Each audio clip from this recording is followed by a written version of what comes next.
a one pot shepherd's pie. In other words, I'm using basically one pot, which is the ironclad cast iron pans. Oh my gosh.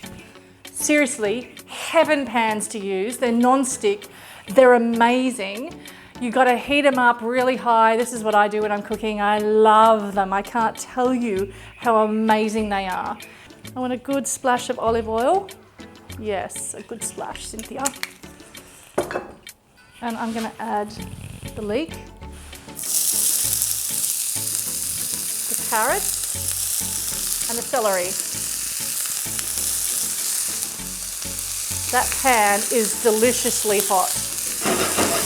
Non-stick. Look at this. Non-stick. Look at this. I know, right? Oh my God. Cast iron, non-stick without all the shit and chemicals. Anyway, this is on quite a large heat, and you just want this to cook down. Add your mushrooms.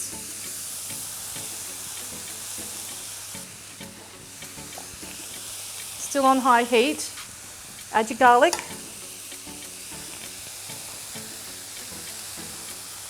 Going to add the canned tomatoes. Just going to grab them and squish them.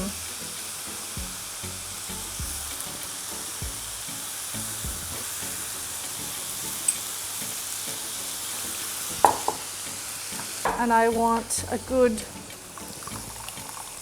2 cups.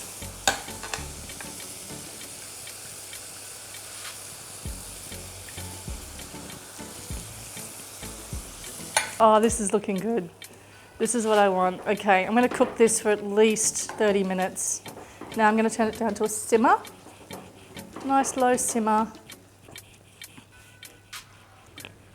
I've got some beautiful granola potatoes, these are called. In cold water, I've got 2 cloves of garlic, and I've got some lovely salt and pepper. And I'm going to cook that until it's completely soft.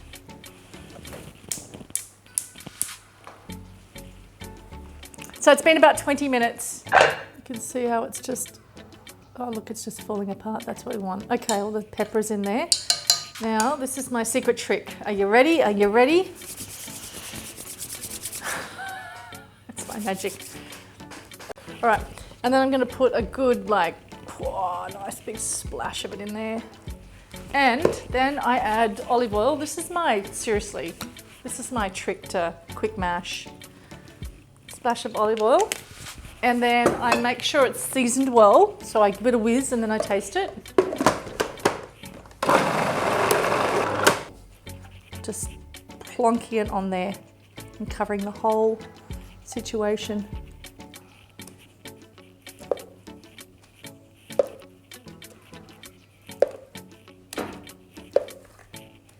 All right, that's it. And then licking the spoon is vital. And I just like to do a little drizzle. You don't have to, but I do.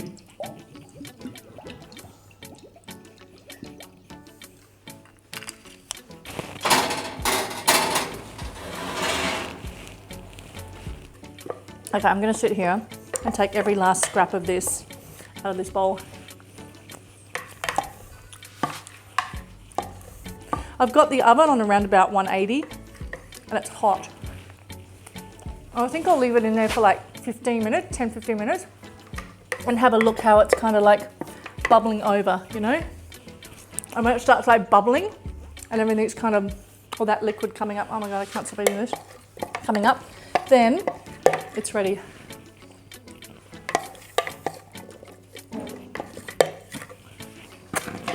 Step away from the potato.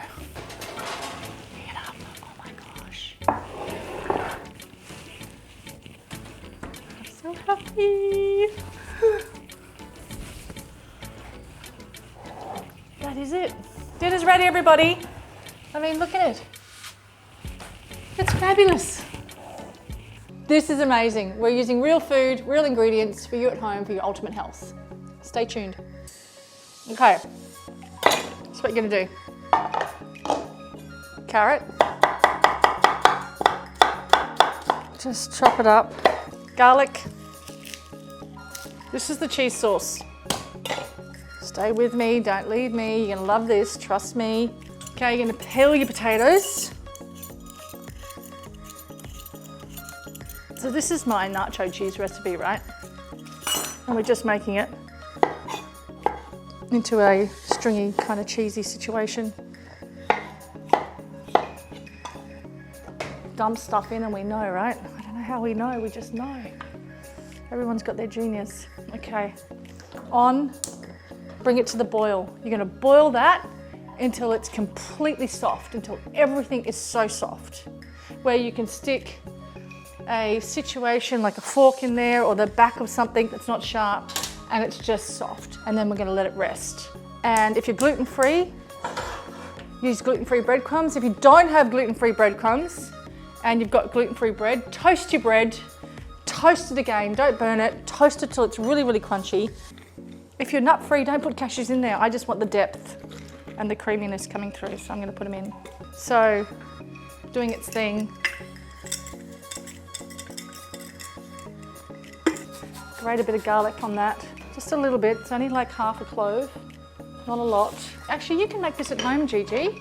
All right, see how I'm just toasting the breadcrumbs in the oil and the garlic? And I want a little bit of salt and pepper here. And I just want them to go brown.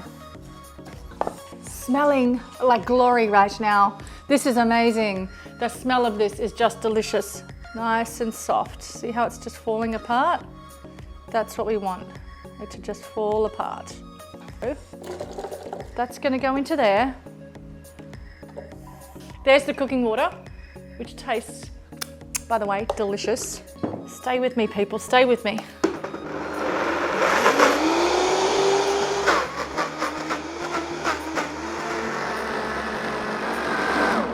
Okay, so this is really thick. It's not even a sauce. So I'm gonna add some of that cooking water to this. Just half of it.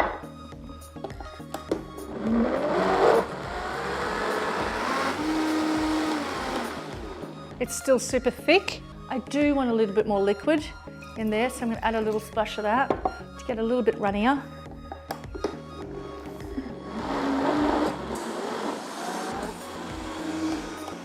Okay, so I'm gonna pour that into there. I'm gonna add 2 tablespoons of this. So I've tripled this cheese recipe for today because there's 3 of us in here. And then I want a little bit of water. So now I'm gonna add that dissolved potato starch in that little bit of water, okay, into here. Oh yeah, it's good, it's looking good. That took about 5 minutes and I just stayed with it and I turned the heat up and down. Okay. Now we're looking like a cheese thick sauce. Okay, that's cooked already.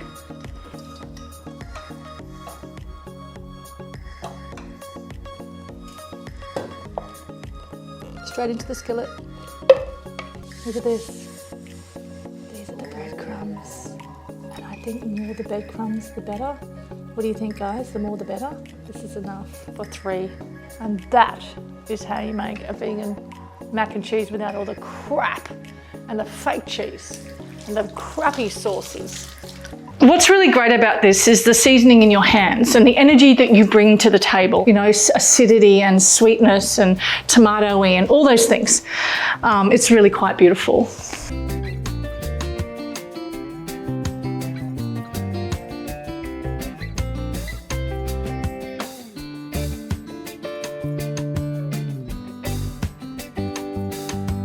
Okay, literally swimming. I reckon there's about 4 tablespoons in that all up. Now you're gonna add your garlic. Now we don't want this to brown. Now I can hear it sizzling, so now I'm gonna turn it down even more.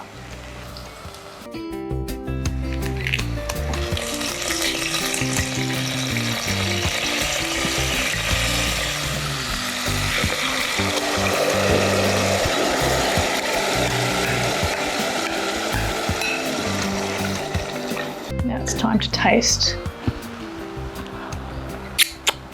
Oh my God, that's amazing. Okay, so let's do the eggplant. So you're just gonna cut the ends off and then you're gonna slice them up into like, I don't know how thick that is. It's like 1/2 centimetre, right? Maybe, I think so, 1/2 centimetre.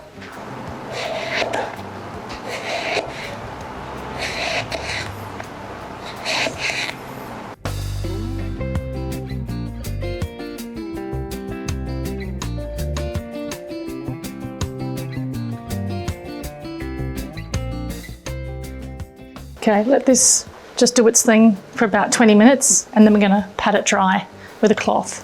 All right, oil, grill, that's what we're doing. Add your eggplant to your bowl and then you're gonna sprinkle on some potato starch.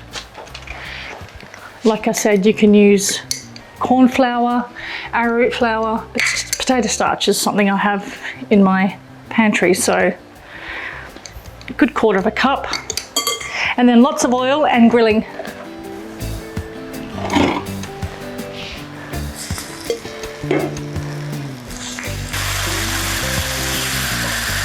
A little bit of gloss, yeah.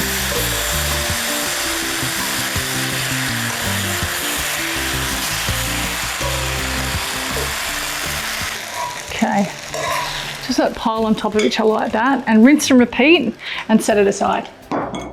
Now let's make this, let's make this bechamel sauce. This is really simple. Just under a cup, everybody.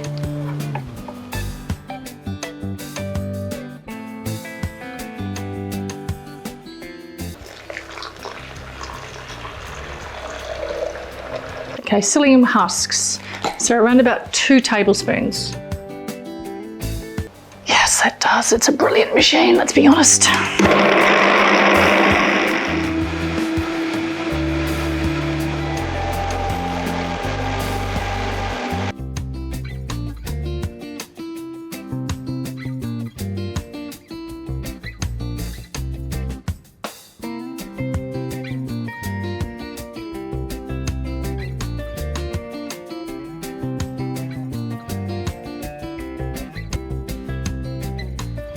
Oh my God, I just want to put some of this sauce on there. Excuse me while I just do this.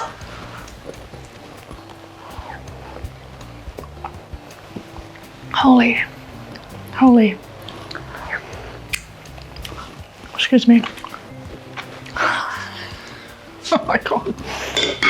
Okay, sometimes, yeah, you just make things and it blows your own mind. Foil on top. You're probably thinking, why do you use both? Because I always get slammed, seriously, by people going, oh my God, I can't use foil. I can't believe you use foil in your cooking. It's like, please go away. This is my solution. Tuck it in. Oven on 200 Celsius. Bake for 30 minutes or 45? 30 minutes.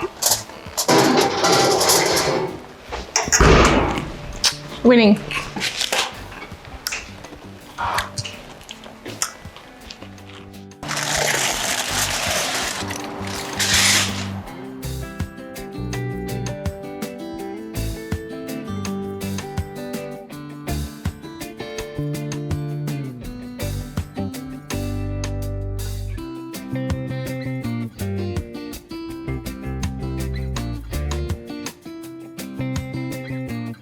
I'll let you in on a little secret. I put this in the fridge overnight because I made 2 of them, and this is what happens the next day. And if I was to heat this up again, which I will later, it will go softer on here, but it will still hold because it's psyllium. This is like a really great cheats version of lasagna without using the lasagna sheets.